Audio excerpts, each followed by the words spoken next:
وبرکاتہ ان الحمد للہ نحمده ونستعینه ونستغفره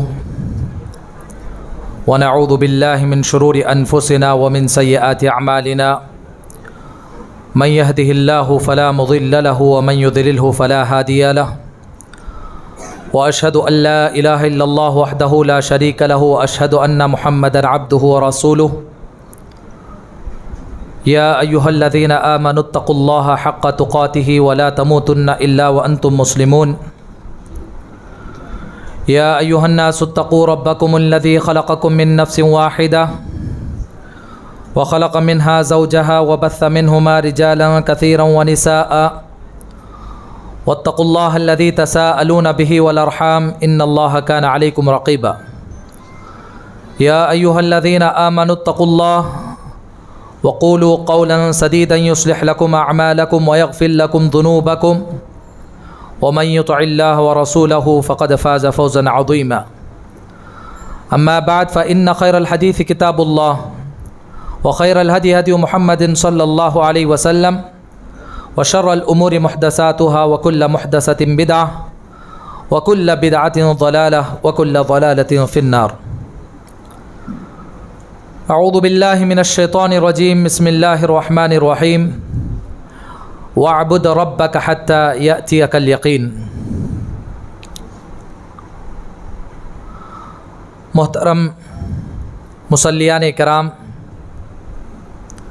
بزرگان دین، نوجوان ساتھیوں، پیارے بچوں اور پردہ نشین خواتین اسلام،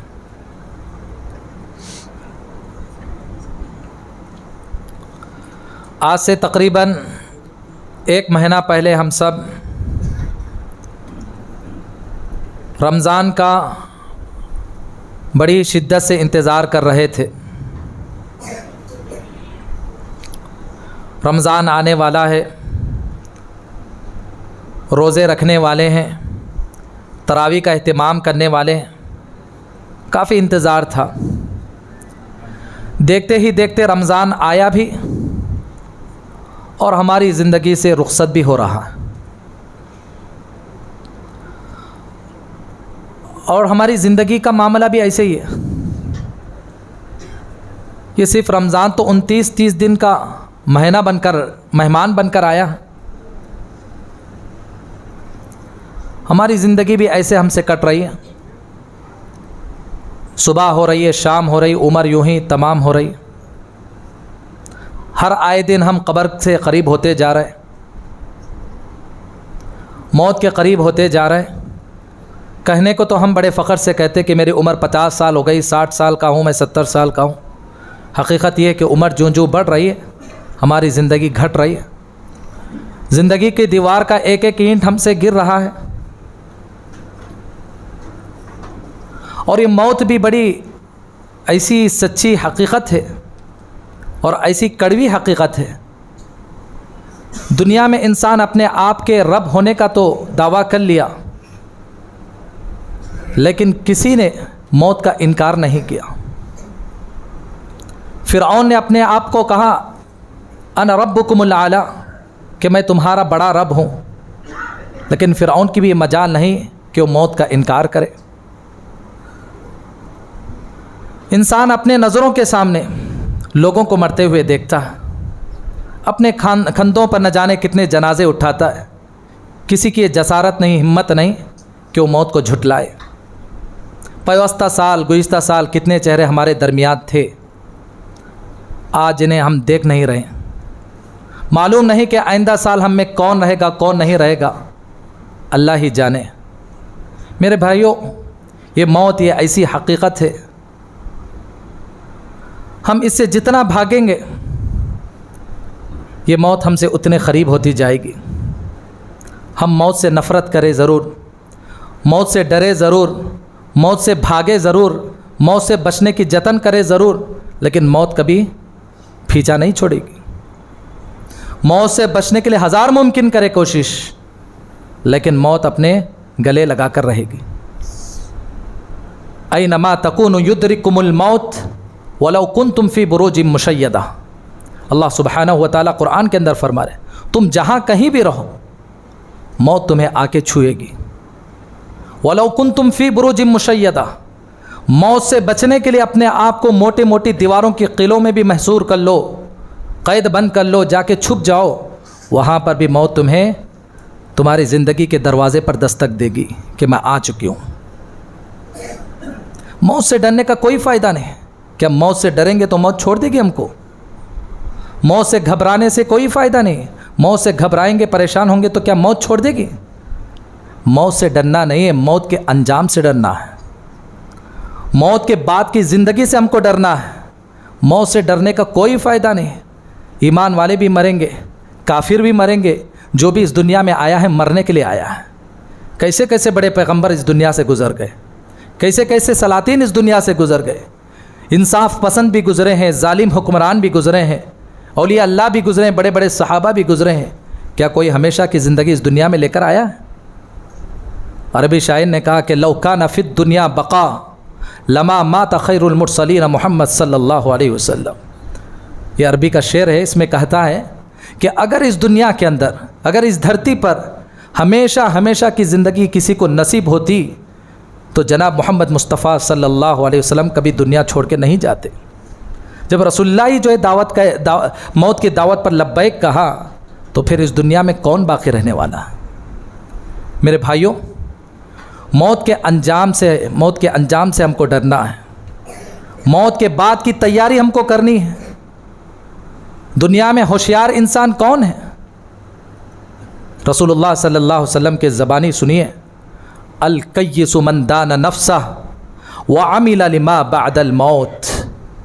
رسول اللہ صلی اللہ علیہ وسلم نے فرمایا کہ دنیا کا ہوشیار انسان, دنیا کا دانا انسان, دنیا کا عقل مند انسان وہ ہے جو اپنے نفس کو اپنے کنٹرول میں رکھتا ہے.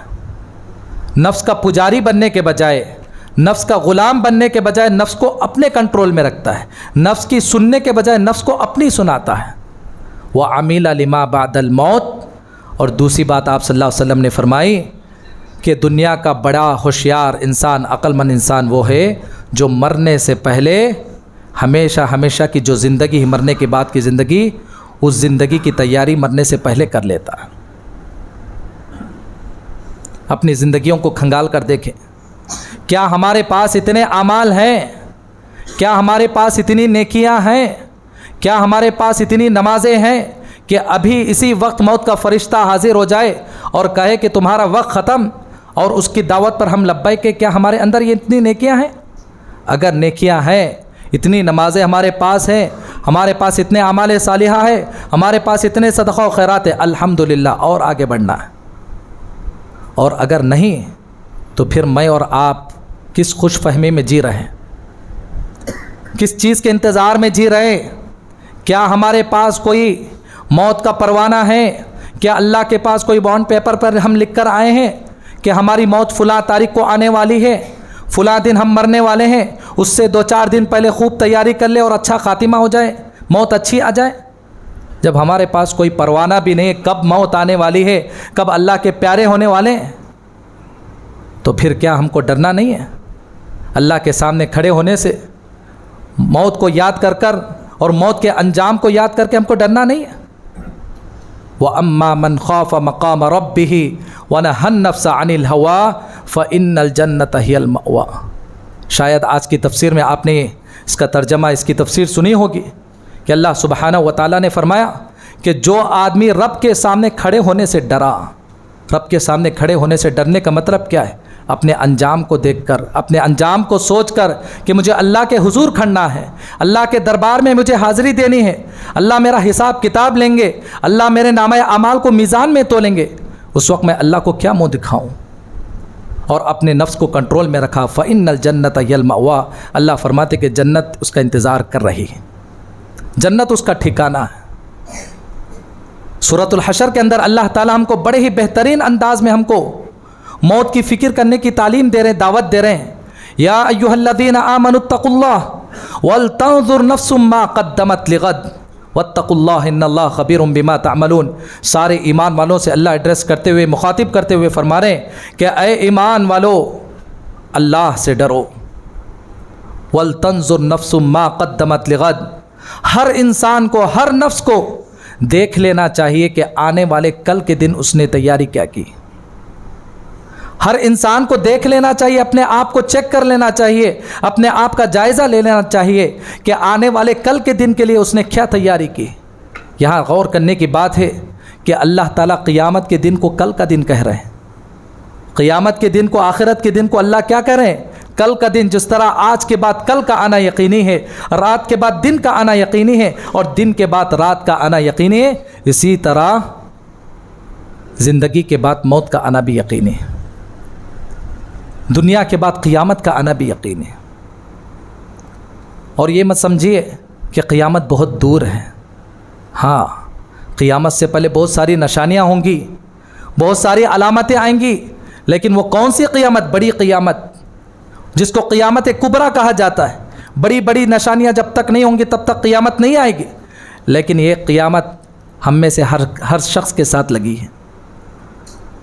ایک چھوٹی قیامت ہم میں کے ہر انسان کے ساتھ لگی ہوئی، جو ہی ہماری سانس ختم، چانس ختم، جب تک یہ سانس ہے خوب عمل کرتے جائیں، جو ہی سانس ختم ہو گئی سمجھو کہ ہماری قیامت کا سلسلہ شروع ہو گیا، ہماری آخرت کا سلسلہ شروع ہو گیا۔ اور ایک قیامت، وہ بڑی قیامت آئے گی جب کل من علیہا فان کل شیء ہالک الا وجہہ، ہر چیز فنا ہوگی۔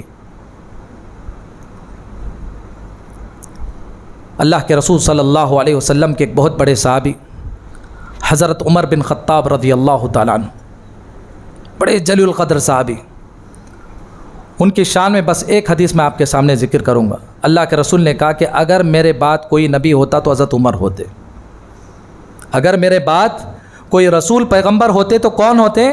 حضرت عمر ہوتے۔ اتنے جلیل القدر صحابی حضرت عمر رضی اللہ تعالیٰ عنہ اپنے زمانے کے لوگوں کو نصیحت کرتے تھے۔ کیا نصیحت؟ حاسبوا انفسکم قبل ان تحاسبوا وزنوها قبل ان توزنوا۔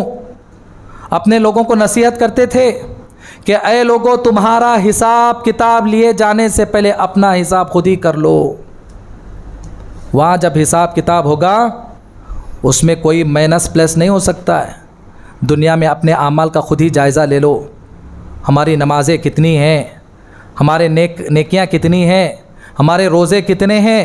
اگر ہم سے غلطیاں ہو گئی ہیں تو ابھی موقع ہے کہ فوراً جو ہے اللہ سے استغفار کر توبہ کر اپنے گناہوں کو معاف کر لو، مٹا لو۔ اور اگر نیکیوں کی کمی ہے تو سانس بند ہونے سے پہلے خوب نیکیاں کر لو، دنیا میں ہی اپنے اعمال کا حساب کتاب کر لو۔ قد افلح من زکاہا وقد خاب من دساہا۔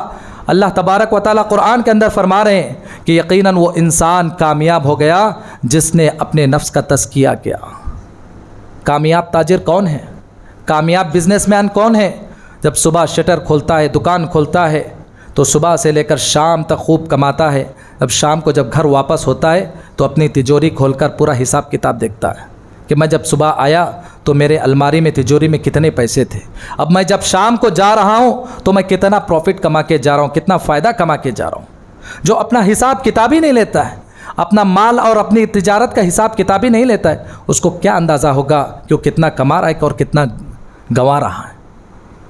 تو ایسے ہی ہماری زندگی کا بھی معاملہ ہے کہ جب ہم صبح کر رہے ہیں، شام کر رہے ہیں، تو شام کو سونے سے پہلے علماء بتاتے ہیں کہ بہترین موقع ہے کہ آدمی جب تکے پر سر رکھا ہوا ہے، نیند کے قریب جا رہا ہے، پورے سکون کے ساتھ اپنی زندگی کا محاسبہ کرے، اپنے اس دن کا محاسبہ کرے کہ جب سے میری آنکھ صبح سے کھلی ہے اس وقت سے لے کر پھر دوبارہ بستر پر آنے تک میں نے کتنے ایسے کام کیے کہ جس سے اللہ راضی ہو گیا، میں نے کتنے ایسے کام کیے کہ جس سے اللہ ناراض ہو گیا۔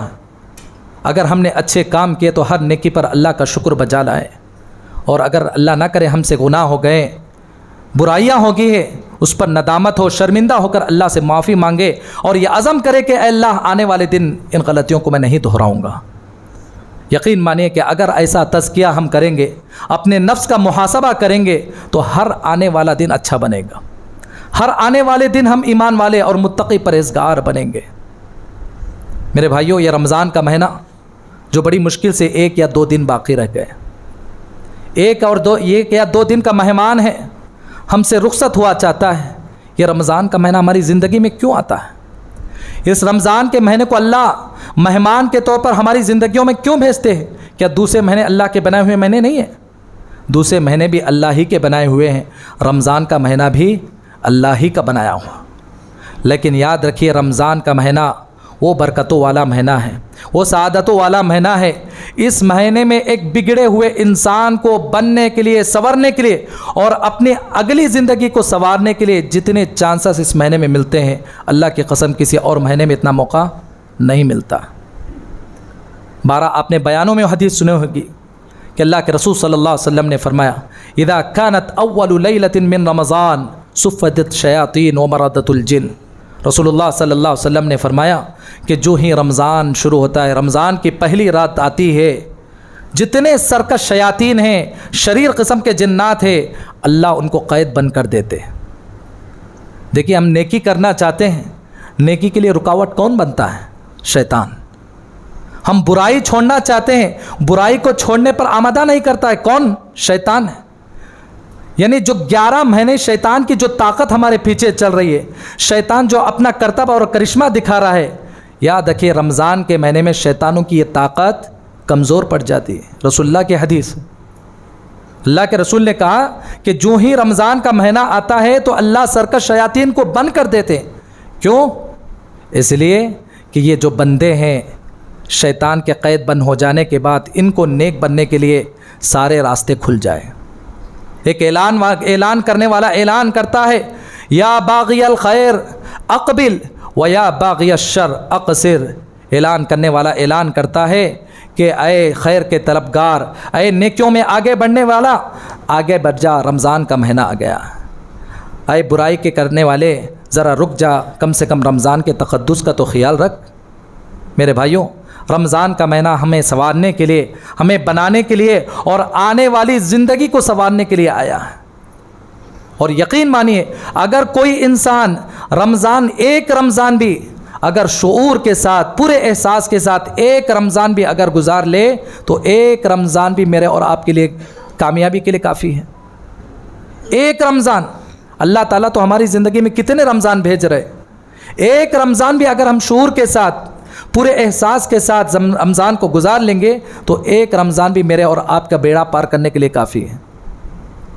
حضرت طلحہ بن عبید اللہ رضی اللہ تعالیٰ ایک بہت بڑے صحابی ہیں، وہ فرماتے ہیں کہ ایک مرتبہ اللہ کے رسول اکرم صلی اللہ علیہ وسلم کے پاس 2 کھیڑے سے آدمی آتے ہیں، دیہات کے 2 آدمی آتے ہیں، اور دونوں کافر تھے، مشرک تھے، اور دونوں ایک ہی ٹائم پر، ایک ہی وقت دونوں مسلمان ہو جاتے ہیں۔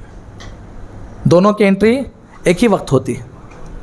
زمانہ گزرتا گیا اور دونوں میں ایک آدمی جو زیادہ عبادت گزار تھا اور اس کی موت بھی بڑی اچھی موت آئی۔ موت کیسے موت آئی؟ اللہ کے راستے میں لڑتے ہوئے اس نے اپنے جان کے نذرانے پیش کیے۔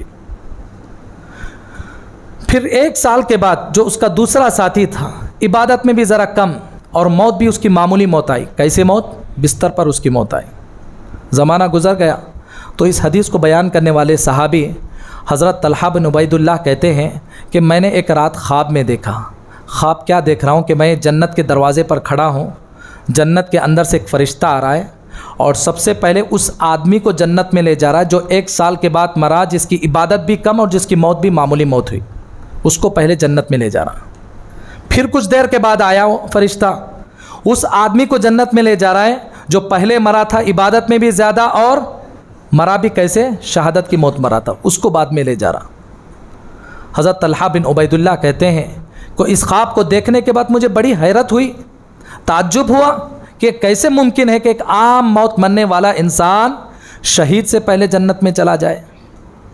جب صبح ہوتی ہے تو اس خواب کا ذکر اپنے ساتھیوں سے، صحابہ سے کرتے ہیں۔ صحابہ بھی اس خواب کو سن کر تعجب کرتے ہیں، حیرت زدہ ہو جاتے ہیں۔ بات پھیلتے پھیلتے اللہ کے رسول کے پاس پہنچتی ہے تو اللہ کے رسول صحابہ کو بلا کر کہتے ہیں کہ اے صحابہ، تمہیں کیا اس بات پر تعجب ہے کہ ایک عام موت مرنے والا انسان شہید سے پہلے جنت میں جا رہا ہے؟ تو صحابہ نے کہا کہ ہاں اللہ کے رسول۔ تو اللہ کے رسول صلی اللہ علیہ وسلم نے صحابہ سے پوچھا کہ بتاؤ کہ جو عام موت مرا تھا، جو معمولی موت مرا تھا 1 سال کے بعد، کیا اس نے زندگی میں ایک ایکسٹرا رمضان پایا کہ نہیں پایا؟ دونوں اسلام ایک ساتھ قبول کیے تھے، دونوں کی انٹری اسلام میں ایک ساتھ ہوئی، 1 سال ایک آدمی پہلے مر گیا اور موت شہادت کی موت، اور جو دوسرا 1 سال کے بعد مرا اس کی موت معمولی موت، لیکن زندگی میں اس نے ایک رمضان پایا تھا۔ صحابہ نے کہا کہ ہاں اللہ کے رسول ایک رمضان پایا، اس نے روزے رکھے۔ تو پھر صحابہ اللہ کے رسول صلی اللہ علیہ وسلم نے پوچھا کہ کیا اس نے سال بھر کے نمازیں پڑھی کہ نہیں پڑھی؟ تو صحابہ نے کہا کہ ہاں اللہ کے رسول۔ تو آپ صلی اللہ علیہ وسلم نے کہا کہ یہی وہ عمل کی برکت ہے، یہی وہ رمضان کی برکت ہے کہ اس شہید سے پہلے یہ آدمی جنت میں جا رہا ہے، اس شہید سے پہلے یہ آدمی جنت میں جا رہا ہے۔ اور پھر آپ صلی اللہ علیہ وسلم نے آگے یہ بھی فرمایا کہ یہ دونوں جنت میں جائیں گے، لیکن دونوں جنت میں جانے کے باوجود دونوں کے درمیان درجوں میں اتنا ہی فاصلہ رہے گا جتنا زمین و آسمان کا گیپ ہوتا ہے۔ تو دیکھیے رمضان، زندگی کا ایک رمضان انسان کو کہاں سے کہاں پہنچ جاتا ہے۔ رمضان کو پانا اصل نہیں ہے، رمضان سے ہم نے کیا پایا یہ اصل ہے۔ رمضان کس کی زندگی میں نہیں آتا؟ کافر کی زندگی میں رمضان نہیں آتا، ایک بے ایمان کی زندگی میں رمضان نہیں آتا، آپ کی زندگی میرے زندگی میں رمضان نہیں آتا ہے۔ رمضان کو پانا اصل نہیں ہے، رمضان کو پا کر رمضان سے ہم نے کیا حاصل کیا، رمضان کو پا کر رمضان سے ہم نے کیا فائدہ اٹھایا، رمضان کو پا کر رمضان سے ہم نے کیا نیکیاں کمائی، اس پر ہم کو غور کرنا چاہیے۔ اگر ایسا کرتے ہیں تو پھر ایک رمضان بھی ہم کو شہید سے آگے پہنچا دے گا۔ رمضان کو تو پایا لیکن رمضان سے کچھ نہیں پایا تو یہی رحمت والا مہینہ میرے اور آپ کے لیے زحمت بن جائے گا، یہی برکتوں والا مہینہ میرے اور آپ کے لیے عذاب بن جائے گا، لعنت بن جائے گا۔ وہ کیسے؟ اللہ کے رسول صلی اللہ علیہ وسلم ایک مرتبہ بیان کرنے کے لیے ممبر پہ چڑھ رہے تھے، خطبہ دینے کے لیے ممبر پہ چڑھ رہے تھے۔ پہلی سیڑھی پر قدم رکھا آمین کہا، دوسری سیڑھی پر قدم رکھا آمین کہا، تیسری سیڑھی پر قدم رکھا آمین کہا۔ نماز ہوئی تو اللہ کے رسول صلی اللہ علیہ وسلم کے پاس صحابہ آتے ہیں اور پوچھتے کہ اللہ کے رسول اس سے پہلے آپ ایسا عمل نہیں کرتے تھے لیکن آج آپ نے الگ عمل کیا، کیا بات ہے؟ تو آپ صلی اللہ علیہ وسلم نے کہا کہ جب میں ممبر پہ چڑھ رہا تھا بیان کرنے کے لیے تو میرے پاس حضرت جبرائیل علیہ الصلاۃ والسلام آئے اور 3 قسم کے انسانوں پر انہوں نے لعنت بھیجی، بد دعا کی۔ اللہ اکبر، بد دعا ایک کافر کی بھی قبول ہو جاتی، بد دعا ایک کافر کی بھی قبول ہو جاتی ہے۔ جو مظلوم کافر ہے، جس کو ستایا جا رہا، مارا جا رہا ہے، گرچہ کہ وہ بے ایمان ہے، کافر ہے، اس کی بد دعا کو بھی اللہ قبول کر دیتے۔ اب بتائیے کہ فرشتوں کے سردار حضرت جبرائیل بد دعا کر رہے ہیں اور ان کی بد دعا پر پیغمبروں کے سردار جناب محمد مصطفیٰ صلی اللہ علیہ وسلم آمین کہہ رہے ہیں، تو بتائیے کہ ایسی بد دعا کے قبول ہونے میں کون سی چیز رکاوٹ بنے گی؟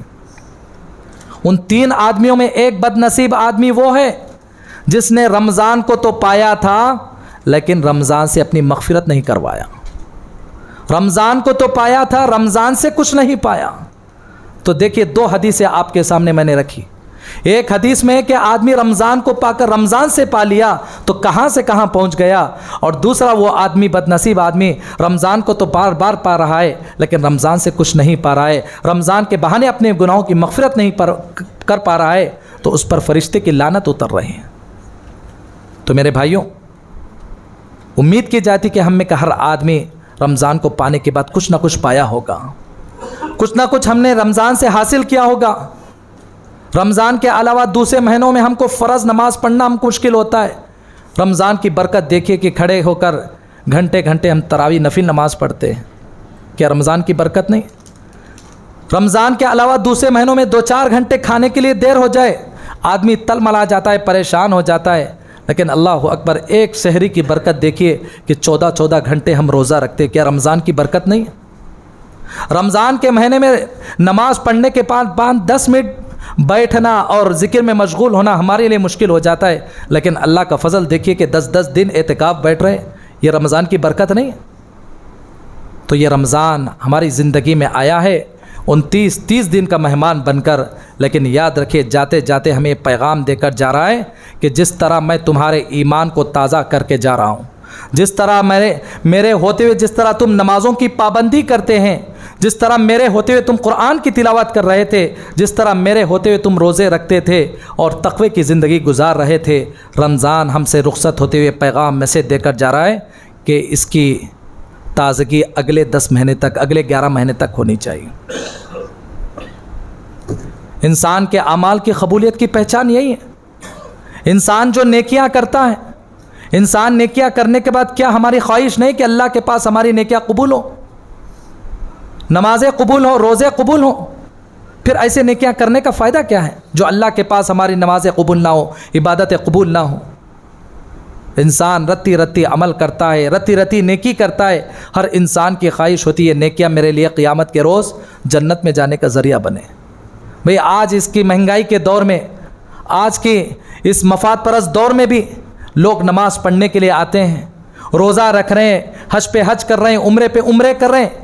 معلوم ہے کہ یہ ساری عبادتیں کرنے کے بعد کوئی ہم کو پیسے دینے والا نہیں ہے، لیکن اس کے باوجود ہم عبادت کیوں کر رہے ہیں؟ دل میں اللہ کا ڈر ہے، یہ خوف خدا ہے کہ عبادتیں ہم اس لیے کر رہے ہیں کہ مرنے کے بعد یہی عبادتیں ہم کو جنت میں جانے کا ذریعہ بنتی ہیں. لیکن ہماری یہ خواہش نہیں کہ قیامت کے روز ہمارے یہ اعمال محفوظ رہے. اللہ کے رسول صلی اللہ علیہ وسلم کے صحابہ کرام نیکیوں میں ہم سے آگے تھے، ہر اعتبار سے ہم سے آگے تھے، لیکن نیکیاں کرنے کے بعد، اچھے کام کرنے کے بعد اپنے اعمال کی حفاظت کی کیسی فکر کرتے تھے. میں آپ کے سامنے ایک واقعہ ذکر کرتا ہوں. اللہ کے رسول صلی اللہ علیہ وسلم جب مکے سے مدینہ آئے تو مدینہ آنے کے بعد بھی تقریباً 16-17 مہینے تک مسلمانوں کا قبلہ مسجد اقصیٰ تھا. مسجد اقصیٰ کی طرف رخ کر کے مسلمان نماز پڑھ رہے تھے. 16-17 مہینے کے بعد اللہ سبحانہ و تعالیٰ نے وحی بھیجی کہ اے نبی صلی اللہ علیہ وسلم آپ اپنا قبلہ بدل لیجئے، اپنا قبلہ بدل کر کعبۃ اللہ کو اپنا قبلہ بنا لیجئے. تو اللہ کے رسول صلی اللہ علیہ وسلم اپنا قبلہ بدل لیتے ہیں. نماز ہونے کے بعد کچھ صحابہ کرام اللہ کے رسول کی خدمت میں حاضر ہوتے ہیں، یہ فکر لے کر، اور آ کر یہ شکایت کرتے ہیں کہ اللہ کے رسول اب تک ہم جو نمازیں پڑھ رہے تھے، مسجد اقصیٰ کی طرف رخ کر کے جو نمازیں پڑھ رہے تھے، اب تو قبلہ بدل گیا، قبلہ چینج ہو گیا ہے. اب تک کی جو نمازیں ہم نے پڑھی، اللہ کے پاس یہ نمازیں محفوظ ہیں کیا نہیں؟ اللہ کے پاس یہ ہماری عبادتیں محفوظ ہیں یا کہ غارت ہو گئی، برباد ہو گئی؟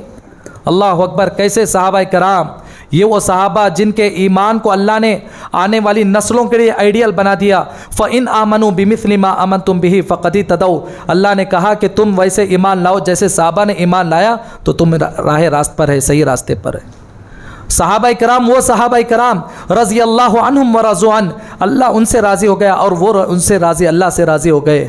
صحابہ کرام وہ صحابہ کرام اعد اللہ لہم جنات تجری تحت الانہار، کہ اللہ نے ان کے جیتے جاگتے جنت کی سرٹیفکیٹ دلا دی. اتنے نیکیوں میں آگے بڑھنے والے، اتنے ایمان کے پہاڑ، ایسے صحابہ نماز پڑھنے کے بعد جب قبلہ چینج ہوا، قبلہ بدلا، تو اللہ کے رسول کے پاس اپنے اعمال کی فکر لے کر آ رہے. اللہ کے رسول قبلہ تو بدل گیا ہے، لیکن اب تک جو ہم نے نمازیں پڑھی، عبادتیں کری، اللہ کے پاس محفوظ ہے یا نہیں؟ تو فوراً اللہ تعالیٰ ان کی اس تڑپ کو ساتوں آسمانوں پہ سے سن لیتے ہیں، اور یہ آیت نازل فرماتے ہیں سورۃ البقرہ کے 2 پارے کی، وَمَا كَانَ اللَّهُ لِيُضِيعَ إِيمَانَكُمْ إِنَّ اللَّهَ بِالنَّاسِ لَرَءُوفٌ رَحِيمٌ. اے نبی صلی اللہ علیہ وسلم، جو صحابہ عمل کی فکر لے کر آپ کے پاس آئے، عمل کی قبولیت کی تڑپ لے کر آئے، ذرا ان کو اس بات کی خوشخبری سنائیے کہ اللہ تعالیٰ ایسے نہیں کہ تمہارے اعمال کو ضائع کر دے. اللہ رب العزت ایسے نہیں کہ تمہاری نمازوں کو برباد کر دے. تو یہ ہوتی فکر کہ آدمی نیکی بھی کرے، نیکی کرنے کے بعد پیچھے پلٹ کر دیکھے کہ جو نیکیاں میں قیامت کے لیے کیا ہوں، یہ نیکیاں مجھے آخرت تک پہنچا رہی کہ نہیں پہنچا رہی، آخرت تک میرے لیے محفوظ ہے کیا نہیں. حضرت ابراہیم علیہ السلام کو کون نہیں جانتا ہے؟ حضرت ابراہیم یہ اللہ کے دوست تھے، خلیل اللہ تھے، اللہ کے دوست تھے، پیغمبر ہیں، ابو الانبیاء ہیں. قرآن مجید میں اللہ تعالیٰ نے حضرت ابراہیم اور ان کے بیٹے اسماعیل کے بارے میں کیا کہا؟ وَإِذْ يَرْفَعُ إِبْرَاهِيمُ الْقَوَاعِدَ مِنَ الْبَيْتِ وَإِسْمَاعِيلُ رَبَّنَا تَقَبَّلْ مِنَّا إِنَّكَ أَنْتَ السَّمِيعُ الْعَلِيمُ. اللہ اکبر! دنیا کا سب سے بہترین کام کر رہے تھے. دنیا کا سب سے بہترین کام کون سا کام؟ مسجدوں کی جو سردار ہے کعبۃ اللہ کی دیواریں اونچی کر رہے تھے. حضرت ابراہیم کعبۃ اللہ کی دیواریں بلند کر رہے تھے، اور ان کے بیٹے اسماعیل اینٹ ڈھو کے لا رہے تھے. اور دونوں کی زبان پر کیا دعا جاری تھی؟ ربنا تقبل منا انک انت السمیع العلیم. اے ہمارے پروردگار، ہم جو کام کر رہے تو اس کو شرف قبولیت سے نواز، اس کو تو قبول فرما لے. انک انت السمیع العلیم، تو ہی سننے والا ہے، جاننے والا ہے. ہم کیا کہہ رہے ہیں تو سنتا ہے، ہمارے دل میں کیا ہے اور ہم کیا کر رہے ہیں تو جانتا ہے. اللہ اکبر، اتنے بڑے پیغمبر دنیا کا سب سے بہترین کام لیے بیٹھے اور زبان پر کیا دعا جاری ہے کہ ہمارے عمل کو قبول کر لیں. لیکن آج ہماری یہ صورتحال ہے کہ ہم 2-4 نمازیں پڑھ لیتے ہیں، کیا 2-4 صدقہ کر لیتے ہیں، یا کہ 2-4 نیکیاں کر لیتے ہیں، ہمارے اندر ایک قسم کا غرور پیدا ہو جاتا ہے، ہمارے اندر ایک قسم کی جو انانیت پیدا ہو جاتی ہے. میرے بھائیوں، یہ اچھی چیز نہیں ہے. چھوٹا عمل ہو کہ بڑا عمل ہو، عمل کرنے کے بعد ان اعمال کی قبولیت کی اور ان اعمال کی حفاظت کی فکر کرنے کی ذمہ داری بھی ہماری ذمہ.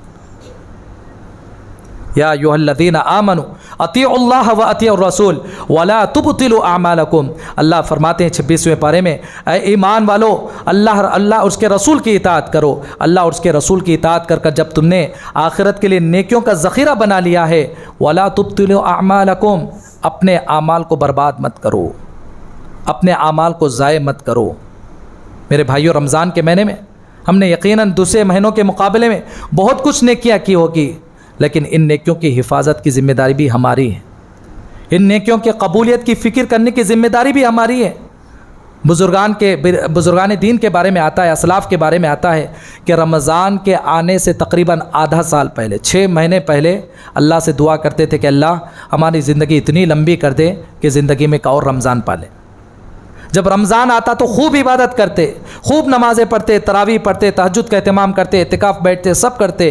اور جب رمضان چلا جاتا تو 6 مہینے تک، آدھے سال تک اللہ سے دعا کرتے کہ اللہ ماضی میں ہم نے جو رمضان پایا ہے، جو رمضان میں عبادتیں کی ہے، ان کی عبادتوں کو قبول کر لیں.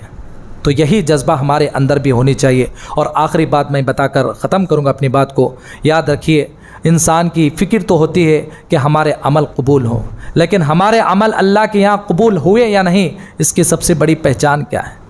ہم تو غیب دان نہیں ہیں. غیب دان تو صرف اللہ رب العزت ہے. ہمارے اعمال کو قبول کرنے والی ذات تو اللہ کی ذات ہے، لیکن کچھ اشارے بھی تو ہوتے ہیں. ہماری نیکیاں قبول ہوئی یا نہیں، اللہ کے بارگاہ میں ہمارے اعمال قبول ہو رہے ہیں یا نہیں، کچھ اشارے بھی ہوتے ہیں، کچھ کنایے بھی ہوتے ہیں. علماء اکرام نے مختلف آیات کی روشنی میں، مختلف احادیث کی روشنی میں بڑی پتے کی بات بتائی. کہا کہ عمل کے قبول ہونے کی پہچان یہ ہے کہ عمل کرنے کے بعد عمل کا سلسلہ جاری رہے. رمضان میں جیسے ہم نے اعمال کیا، یہ رمضان میں ہم نے جو نیکیاں کی ہیں، ان اعمال کے قبول ہونے کی سب سے بڑی علامت یہ ہے کہ رمضان کے بعد بھی یہ نیکیاں جاری رہیں. بڑی اچھی مثال، موٹی مثال ہے. فون ہاتھوں میں ہے، فون پر چارجنگ ختم ہو گئی فون میں تو چارجنگ لگاتے، 2-4 گھنٹے چارجنگ کرنے کے بعد اگلے 10-12 گھنٹے فون کام کرتا ہے تو سمجھتے کہ چارجنگ ہوئی. چارجنگ لگانے کا فائدہ ہوا. کام نہیں کر رہا فون تو کیا کریں گے؟ چارجنگ بیکار ہے. تو ایسے ہی رمضان میں ہم نے جو عبادتیں کی، اگلے رمضان تک وہی نمازوں کی پابندی ہے، اگلے رمضان تک یوں ہی صدقہ و خیرات کر رہے ہیں. جس تقوی کی زندگی ہم نے رمضان میں گزاری ہے، اگلے رمضان تک بھی یوں ہی تقوی کی زندگی گزار رہے ہیں. تو اللہ کے پاس شکر ادا کیجئے کہ اللہ تعالیٰ نے ہمارے رمضان کے اعمال کو قبول کر لیا. جو ہی شوال کا چاند نظر آ گیا، عید کا چاند نظر آ گیا، سر پر سے ٹوپی اتر گئی، رمضان مسجدوں سے دور ہو گئے، نمازوں سے دور ہو گئے. وہی بے ڈھنگی رفتار جو رمضان سے پہلے ہے، رمضان کے بعد بھی چل رہی ہے، تو پھر ہمارے سامنے سوالیہ نشان کھڑا ہوتا ہے، کوشچن مارک کھڑا ہوتا ہے کہ ہم نے رمضان میں جو عبادتیں کی ہے اللہ کے پاس قبول ہوئی کہ یا نہیں. اللہ سے دعا ہے کہ اللہ تبارک و تعالی ہم تمام لوگوں کے گناہوں کو معاف فرمائے، ہمارے نیکیوں کو قبول فرمائے. ہمیں جو بیمار ہیں انہیں صحت کاملہ عاجلہ عطا فرمائے. جو اہل ایمان انتقال کر چکے اللہ تعالیٰ انہیں کروٹ کروٹ جنت نصیب فرمائے. ہمارے اعمال کو، ہمارے حسنات کو قبول فرمائے. آمین. وآخر دعوانا الحمد للہ رب العالمین.